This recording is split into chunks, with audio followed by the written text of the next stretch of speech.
So I'll be the first to acknowledge that Dark Reign was not a great event, but it did give us some really cool shit. I'll be the yeah, there was some really cool stuff in the Dark Reign story line. One of those things was Dark Avengers X-Men Utopia. Now, this was probably the best thing to come out of the giant event that was Dark Reign. There were some cool little tie-ins, like the Bullseye tie-in with Dark Reign was pretty fun too, written by Andy Diggle. That was pretty fun.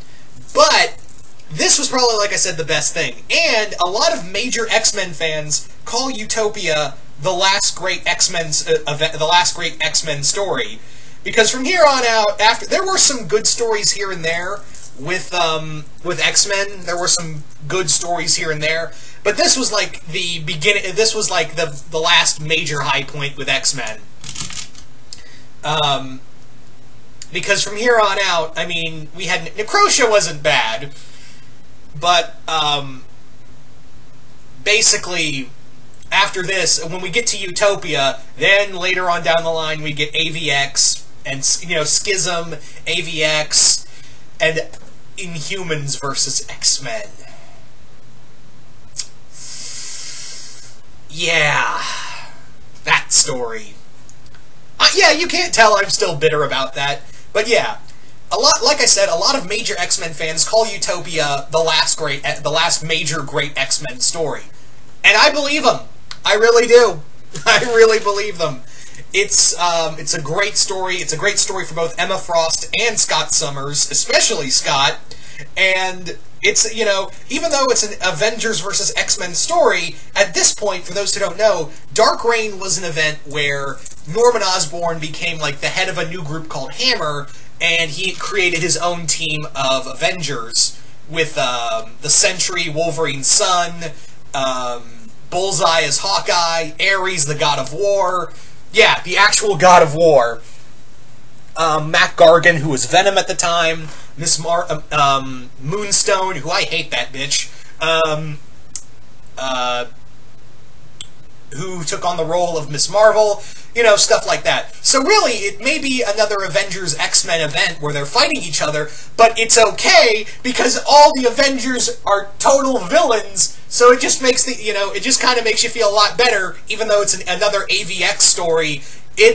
You're justified because for the first time, you know, ever, the X-Men, even though they are on the right side, because this what happens in AVX and in, you know, Avengers vs. X-Men and Inhumans vs. X-Men, was that the X-Men were in the right, but they were treated like villains. Here, the X-Men are not only in the right, but they're the heroes of the story.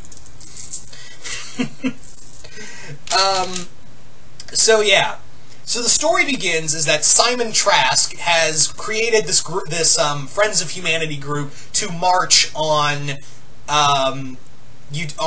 San Francisco, where the X-Men are currently residing. And some mutants get really pissed off about that. Now, keep in mind, I started reading this comic on a whole just when everything was going on in the news and everything had happened. So it was it felt very real to me reading this comic just after all the events that had happened recently.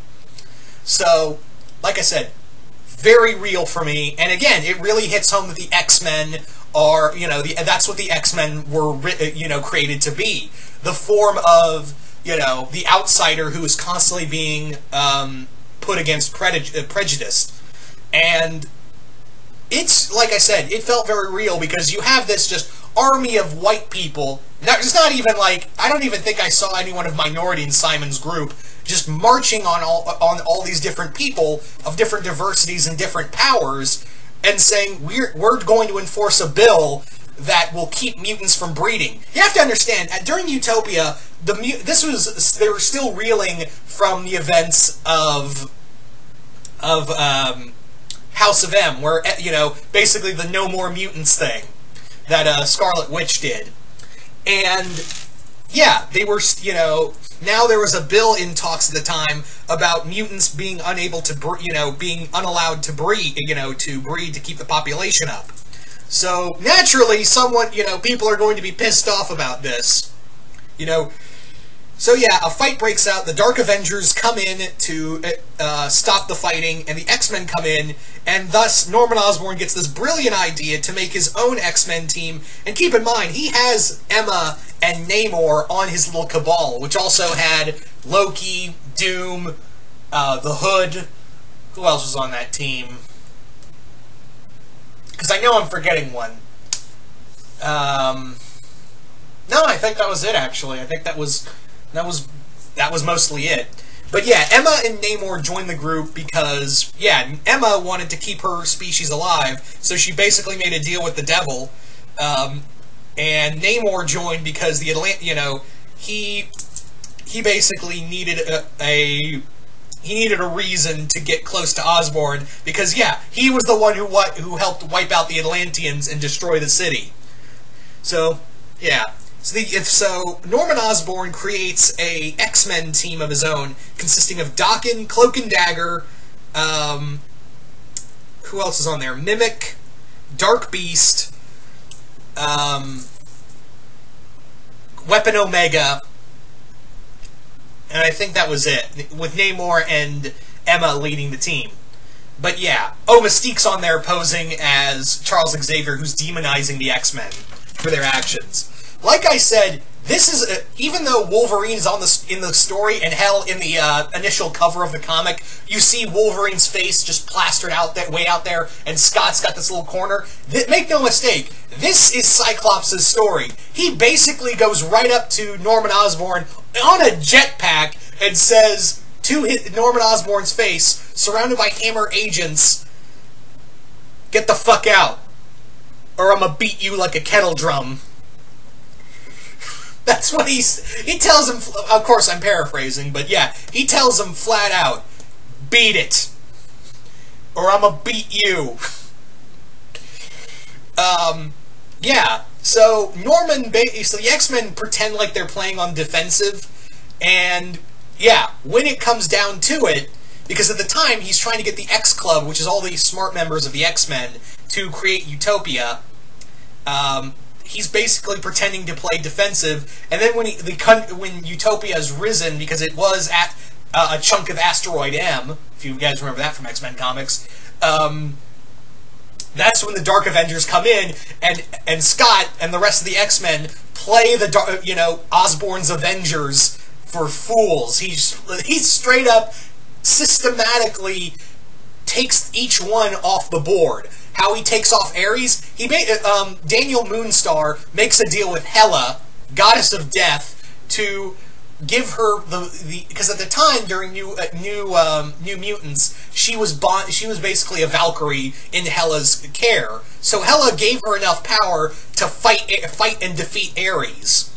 As for Sentry, Emma went into his mind, woke up the personality, because yeah, it's the whole, I fucking hate the Sentry and everything he stands for. He was this, for those who don't know the Sentry, he was this OP motherfucker who was just completely insane. And not even like even in Bendis's comic in Dark Avengers or anything else, I don't even think they explored the fact that he was agoraphobic,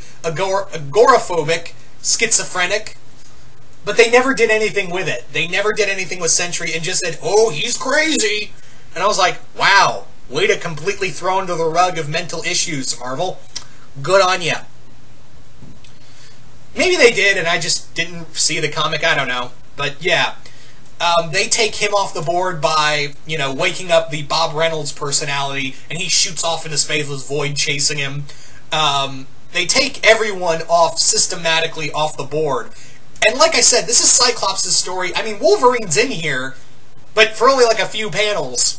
And he doesn't really do much. He just goes in there, because like I said, if you really love Cyclops like I do, then yeah, you'll be cheering by the end of this, because Cyclops, he officially acknowledges that, yeah, I'm the leader of not only the X-Men, I'm the leader of the last of my kind.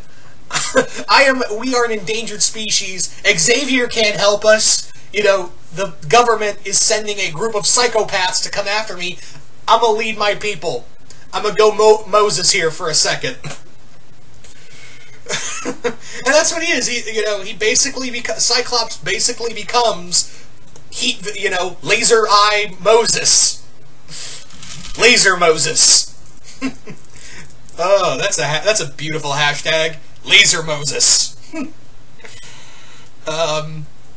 Anyway, so the event is, it's a really great event, and like I said, it hits home of everything that the X-Men are. A group of people who, were written as a form to express, people being, facing prejudice of all forms, whether they be, of different minorities or different sexualities. That's what the X-Men are. That's what they've always been, and this was a great comic to hit home because they're fighting a government group who I have no idea why they suddenly, I still don't understand the whole reasoning behind it of, Norman Osborn getting an Iron Man suit and making his own team of psychopaths, and the government was just like, A-okay. It wasn't until Siege they were like, hey, this is a really bad idea. It should have been a bad idea to get-go, and all he had to do was shoot a Skrull the Skrull Queen in the head. But that, at the same time, I'm like, I don't think that gives you justification for taking on, a government role. You save the world, you can get a pat on the back, but yeah, this was a bad idea. Anyway, if you are an X-Men fan, I say, go check this out. This is a great comic. This is a great event within Dark Reign. Like I said, Dark Reign wasn't a great event, but this was definitely the highlight of it. So, yeah, this is just a great comic. If you're a major Cyclops fan, check this out. And if you're just a major X-Men fan in general, go check this out, because this is I can say nothing but good things about this story. Excuse me. But yeah, this is, I'm just going to continue to gush if I go any further with this comic. So yeah, you guys in the comments below, if you've read Dark Avengers X-Men, what did you guys think of it? Did you guys like it? Did you guys hate it? And yeah, just comment below, let me know. And once again, I hope you all enjoyed this review, and I will see you guys later.